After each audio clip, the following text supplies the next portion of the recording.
Buenos días con todos. Hoy día en esta ocasión, mi grupo y yo vamos a exponer sobre el nitrógeno. Como ya vimos en la parte inicial del video, vamos a hablar sobre sus propiedades, los principales minerales que se encuentran compuestos por el nitrógeno, naturalmente, los principales compuestos, el proceso de obtención, proceso de producción y aplicaciones. Y bueno, vamos a hablar también sobre el nitrógeno y quizá problemas ambientales que ocasiona. Bueno, comenzamos hablando sobre el nitrógeno, que es uno de los elementos que se encuentra en mayor cantidad en la atmósfera terrestre. A pesar de ser un elemento no útil para el ser humano, tiene muchos usos y aplicaciones en la industria. Esto se debe especialmente a que no reaccionan cuando se expone a otros gases, a diferencia del oxígeno que sí es muy reactivo, ¿no? El nitrógeno está en todas partes y sus compuestos se encuentran en diferentes productos, como alimentos, fertilizantes, venenos e incluso explosivos. Quien forma los colores, también además podemos decir que el nitrógeno es quien forma los colores rojo, naranja, azul, verde y violeta en los cielos. Un ejemplo claro son las auroras boreales. Al ser poco reactivo, tiene múltiples usos en lo que respecta a la prevención de oxidación rápida y oxidación lenta. Existen tres maneras principales de obtener el gas nitrógeno. La primera es mediante la adquisición de nitrógeno de terceros. La segunda es suministrar el gas nitrógeno en botellas de alta presión. Y la última es generar nitrógeno utilizando aire comprimido. Bueno, ahora vamos a hablar sobre los principales minerales que encontramos en este planeta, ¿no? Vamos a hablar primeramente, el primer mineral que vemos es el nitrato de potasio, más conocido comúnmente como nitro. El nitro es un mineral que está dentro del grupo de los minerales de carbonatos y nitratos. Aparece formando eflorescencias superficiales en las regiones áridas, en cuevas u otros lugares secos y protegidos.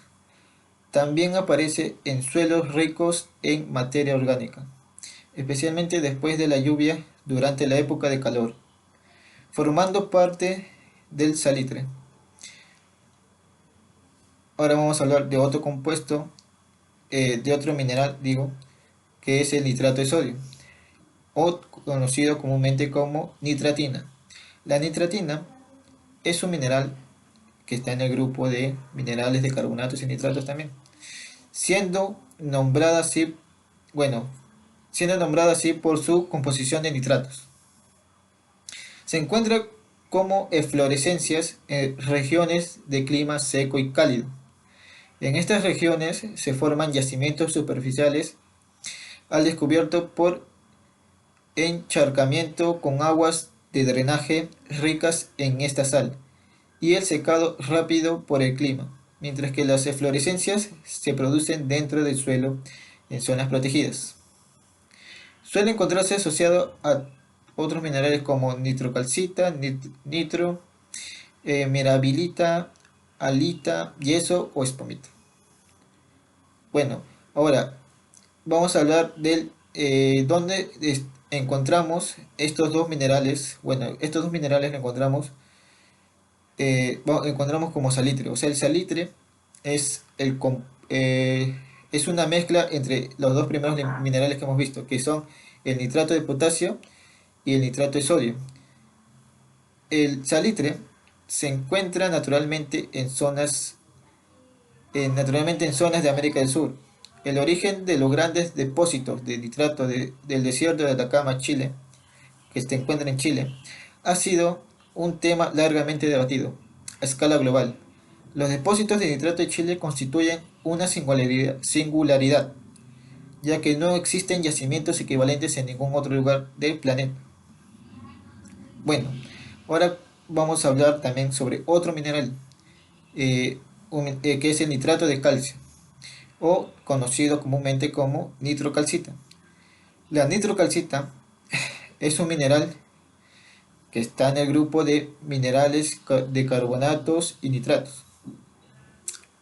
Tiene una amplia aplicación, ¿no? Se utiliza en diversas aplicaciones técnicas, como lo empleamos en las aguas residuales de acondicionamiento previo para la prevención de olores de emisiones, como también lo usamos como sal de almacenamiento térmico y también como aditivo para el acelerador del fraguado del hormigón.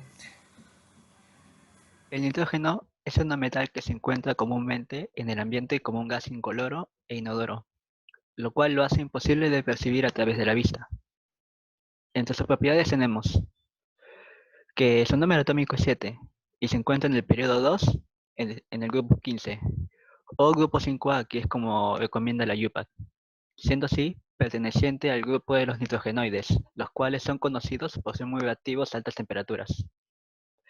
Su masa molecular es 14 y su configuración electrónica es helio 2s2 2p3, lo que lo convierte en un no metal paramagnético. Presenta dos isótopos estables, el nitrógeno 15 y nitrógeno 14, siendo el nitrógeno 14 producido por el ciclo carbón-hidrógeno de las estrellas, y asimismo es el más abundante, teniendo una abundancia relativa del 99,635%, mientras que el nitrógeno 15 solo abunda en un 0,365%, el cual es usado generalmente para investigaciones médicas y en la agricultura. Esto debido a que posee un spin un medio más que el nitrógeno 14, lo que facilita su observación mediante la espectroscopía de resonancia magnética nuclear. Existen también otros isótopos de nitrógeno, como son el nitrógeno 12, el nitrógeno 13, nitrógeno 16 o nitrógeno 17, pero estos se producen por una variedad de reacciones nucleares y al mismo tiempo tienen un periodo de desintegración menor a los 10 segundos, lo que los hace altamente reactivos. En sus propiedades atómicas tenemos que su electronegatividad es 3,04 en la escala de Pauling. Cuenta también con varios estados de oxidación, siendo los más comunes -3, +3 y +5, los cuales se encuentran en los óxidos y haluros. La energía de ionización es de 1402,3 kilojoules por mol, siendo esto mayor que el del oxígeno. Esto se debe a que tiene orbitales p semiocupados, los cuales lo hacen muy estable. En sus radios tenemos que el radio atómico del nitrógeno es de 56 picómetros, su radio medio unos 65 picómetros. El radio covalente tiene una longitud de 75 picómetros y su radio de van der Waals es de 155 picómetros. En sus propiedades físicas, sabemos que se encuentra como un gas en su estado natural y en estado líquido a temperaturas menores a su punto de ebullición, lo cual sería menos 194,8 grados Celsius.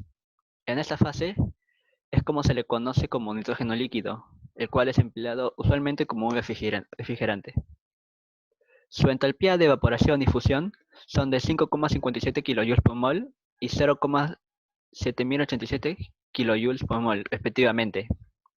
Tiene una estructura cristalina hexagonal, un calor específico de 1040 joules por kilo sobre kilogramo por Kelvin y una conductividad térmica de 0,02598 watts sobre kilomol por metro, lo cual lo hace un pésimo conductor. Ahora les paso con mi compañero que les hablará acerca de los procesos de obtención del nitrógeno. Ahora hablaremos del proceso de obtención del nitrógeno. Una forma de obtener nitrógeno es mediante la oxidación del amoníaco, la cual se hace pasar sobre óxido de cobre calentado al rojo vivo, y así obtener nitrógeno en estado gaseoso y óxido de cobre. El nitrógeno también se puede obtener por la descomposición del nitrito de amonio. Este compuesto es inestable y se descompone fácilmente en agua. Otra manera es calentando lentamente una disolución que contiene una mezcla de cloruro de amonio y nitrito de sodio. Al hacer esto, se desprenderá nitrógeno en estado gaseoso. Ahora mencionaremos un proceso súper importante, debido a que se da la naturaleza misma. Es el ciclo del nitrógeno. El ciclo comienza con la fijación del nitrógeno, proceso por el cual el nitrógeno se convierte en amonio. Este proceso es esencial porque es la única manera en la que los organismos pueden obtener nitrógeno directamente de la atmósfera. Algunos organismos tienen la capacidad de fijar el nitrógeno a través de un proceso de metabolismo. La bacteria que fija el nitrógeno habita los nódulos de las raíces de las legumbres y reciben carbohidratos y un ambiente favorable. A cambio, estas bacterias le brindan parte del nitrógeno fijado al vegetal o la planta. Pero estas bacterias no son las únicas que pueden fijar nitrógeno. También existen otras bacterias de vida libre que pueden fijar el nitrógeno. Aunque también tenemos fijación de eventos naturales que se dan por tormentas eléctricas, relámpagos o flujos de lava. También existe la fijación antropogénica, que se puede dar por quemado de combustible fósil, fertilizantes nitrogenados sintéticos o cultivo de legumbres que fijan nitrógeno. El segundo paso es la toma de nitrógeno. El amonio producido, el amonio que fija la bacteria, se incorpora rápidamente en la proteína y otros compuestos de nitrógeno orgánico, ya sea por la planta anfitriona, por la misma bacteria o por organismos del suelo. Cuando organismos cercanos, como los animales, comen esta bacteria, incorporan el nitrógeno fijado también. El tercer paso es la mineralización del nitrógeno. Al incorporarse el nitrógeno en la materia orgánica, generalmente se vuelve inorgánico. Es un proceso llamado mineralización. Cuando los organismos mueren, los organismos descomponedores, que vienen a ser las bacterias o los hongos que se encuentran en la superficie terrestre, consumen la materia orgánica y llevan al proceso de descomposición. Durante este proceso, una notable cantidad de nitrógeno contenido dentro del organismo muerto se convierte en amonio. Al estar en esta forma, está lista para ser usada por plantas o para la transformación posterior de nitratos a través de un proceso de nitrificación. La nitrificación es el cuarto paso, que consiste en la descomposición de una fracción de amonio, dando lugar a la producción de nitrato. Este proceso requiere de oxígeno para llevarse a cabo, por lo que sucede en ambientes donde abunda este elemento, como en lugares donde circula agua y en superficie de suelos. El quinto y último paso vendría a ser la desnitrificación. Es un proceso anaeróbico llevado a cabo por bacterias que utilizan compuestos nitrogenados como aceptores de electrones en la respiración anaeróbica y que pueden convertir el nitrato en formas más reducidas de nitrógeno, como óxido nitroso, óxido nítrico y nitrógeno gaseoso, que van a la atmósfera dando lugar al proceso de desnitrificación a través de la siguiente secuencia de reacciones. No la hemos colocado. A través de las siguientes reacciones. Una vez que se convierte en nitrógeno gaseoso, es muy poco probable que el nitrógeno vuelva a tener una forma biológica, ya que es un gas y se pierde rápidamente en la atmósfera. Como podemos ver en el siguiente esquema, se puede observar el ciclo del nitrógeno. Acá se puede ver la fijación por tormenta eléctrica, por algunas bacterias de leguminosas, bacterias de vida libre y por la industria. En este primer paso se da la fijación del nitrógeno para producir amonio. Algunos nódulos de leguminosas producen directamente nitratos, pero las que no producen nitrógeno, producen amoníaco. Estos nitratos son absorbidos por las plantas y son transformados en nitrógeno orgánico. Este nitrógeno orgánico es consumido por los animales y son absorbidos también por ellos. Cuando estos mueren, en la misma descomposición se forma la mineralización. Esta mineralización, que se da por hongos y bacterias descomponedoras, también producirán amonio. El amonio que producen estas bacterias y hongos y el amonio que producen por la fijación del nitrógeno van a ser absorbidos por bacterias nitrificantes. Estas bacterias nitrificantes transformarán el amonio en nitratos, que también serán absorbidos por las plantas y se iniciará el proceso de nuevo.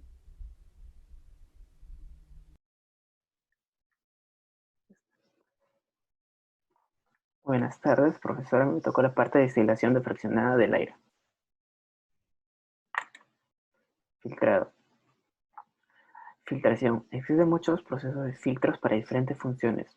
Uno de ellos es el prefiltro. Son los primeros filtros que se instalan después de los compresores.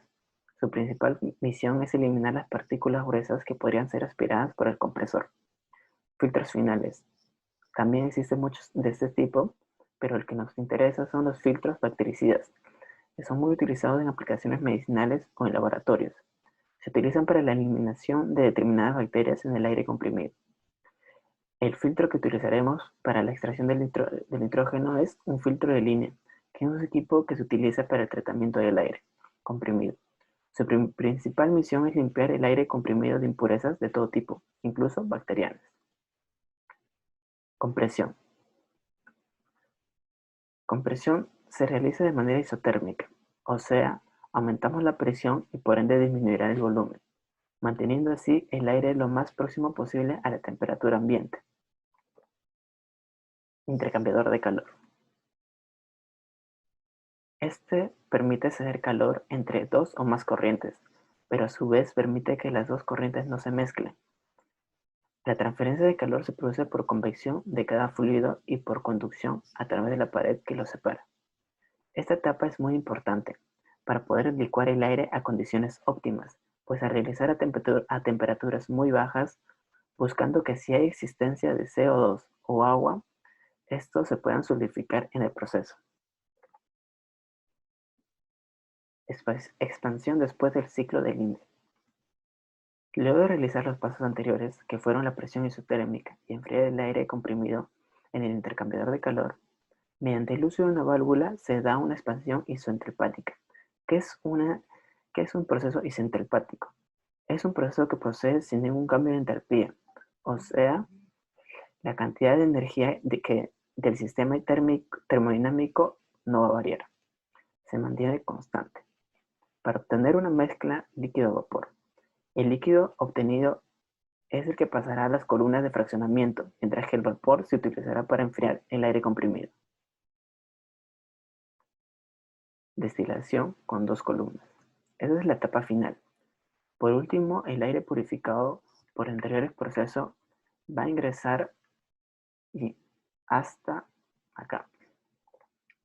En este caso se coloca una columna encima de otra, donde la columna de abajo trabaja una presión alta, alrededor de 5 atmósferas.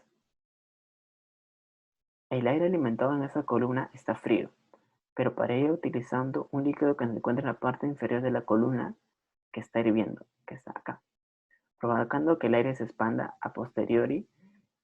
Esto va a hacer que el aire se expanda y se introduce en la columna. En ese momento el vapor va a ascender y va a enriquecerse de nitrógeno y el líquido va a enriquecerse de oxígeno. Gracias. El proceso de producción de Haber. El proceso de Haber es la reacción de nitrógeno e hidrógeno a escala industrial para producir amoníaco. Este proceso tiene una gran importancia a nivel industrial, ya que es el más famoso y usado para obtener amoníaco. Este proceso fue desarrollado por Fritz Haber y Carl Bosch durante la Primera Guerra Mundial para la fabricación de nitratos y explosivos. Un famoso explosivo podría ser el ANFO. Pero ¿cómo se obtiene el amoníaco? El amoníaco se obtiene reaccionando moléculas de hidrógeno con moléculas de nitrógeno. Una ecuación balanceada se aprecia acá, en la cual la entalpía de reacción es negativa, por lo tanto la ecuación química es exotérmica. El nitrógeno es uno de los elementos más abundantes en la atmósfera. La dificultad para combinar el nitrógeno con el hidrógeno radica de que el nitrógeno es muy estable, ya que posee enlaces triples y es químicamente inerte.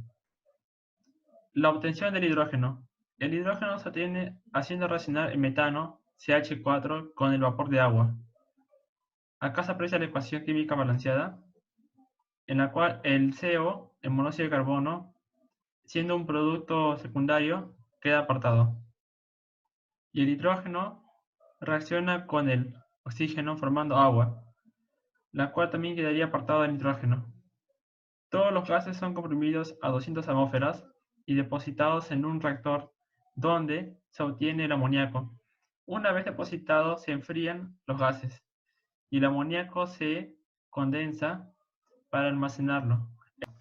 El nitrógeno e hidrógeno que no han llegado a reaccionar se vuelven a procesar n veces para obtener un rendimiento del 98%. Eso es todo, gracias. A continuación, mi compañero. Bueno, en esta oportunidad a mí me ha tocado hablar sobre el proceso de Ostwald. Bueno, este proceso es un proceso químico para la fabricación de ácido nítrico, HNO3, ¿no?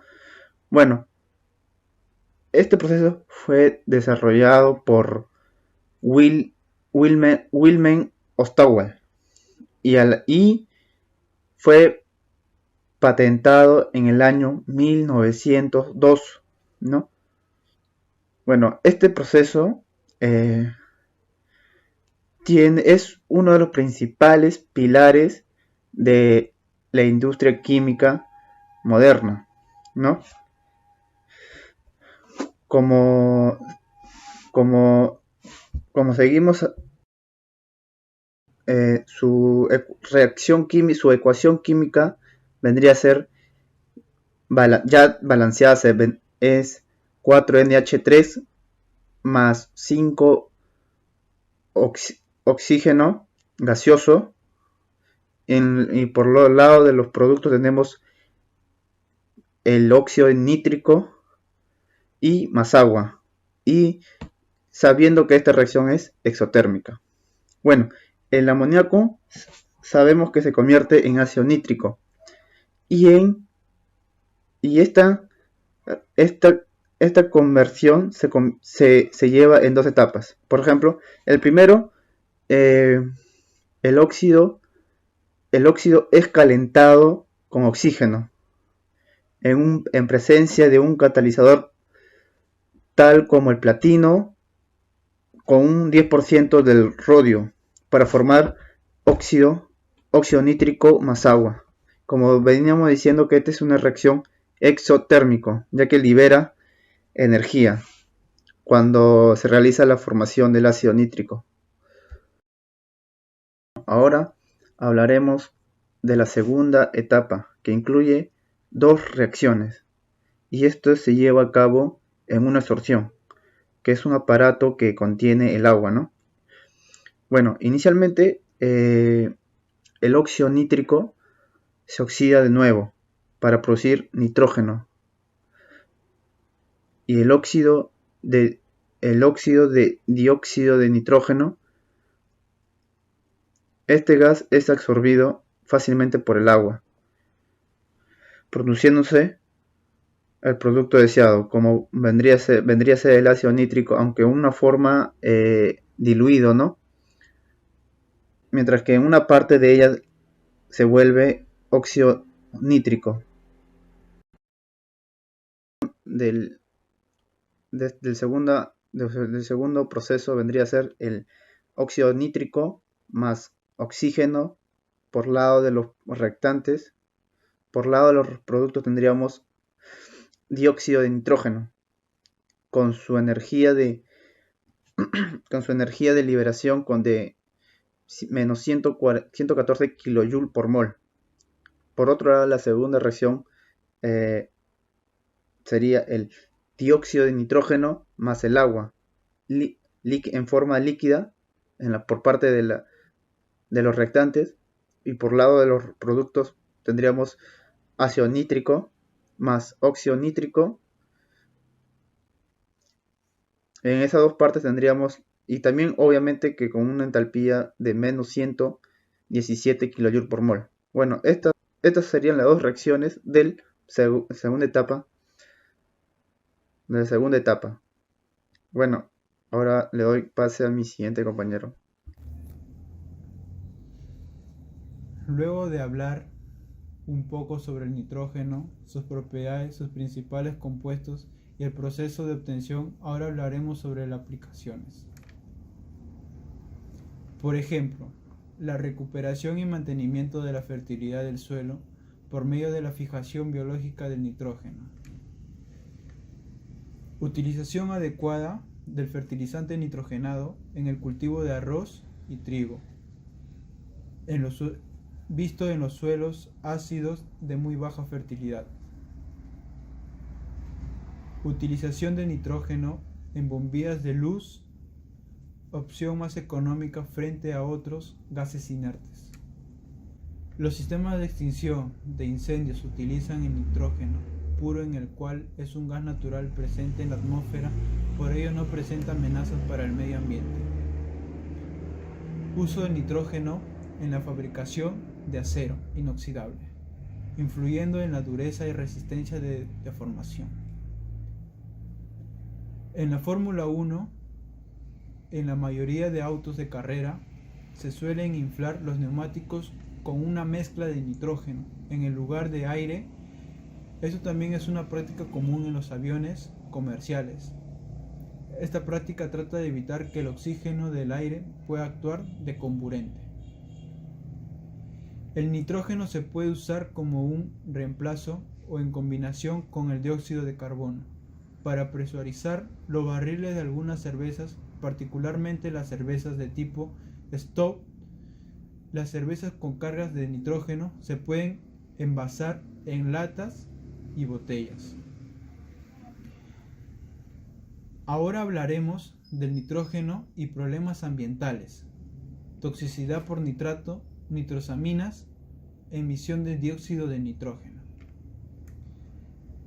El nitrato de por sí no es fuertemente tóxico para los humanos, pero se han encontrado casos de toxicidad por consumo de cultivo de hojas, tales como espinaca, lechuga y acelgas. Estos cultivos pueden acumular grandes cantidades de nitrato. El nitrato también puede formar nitrosaminas, compuestos cancerígenos, mutagénicos, que además pueden disminuir la reserva hepática de tocoferol y carotenos. Las nitrosaminas se forman por la combinación de nitrógeno y amidas. Un gas tóxico de color amarillento que impulsa la creación de ácido, su generación puede encontrarse en la naturaleza como en la actividad volcánica, en las quemaduras de banderas y biomasa o incendios forestales. Gracias.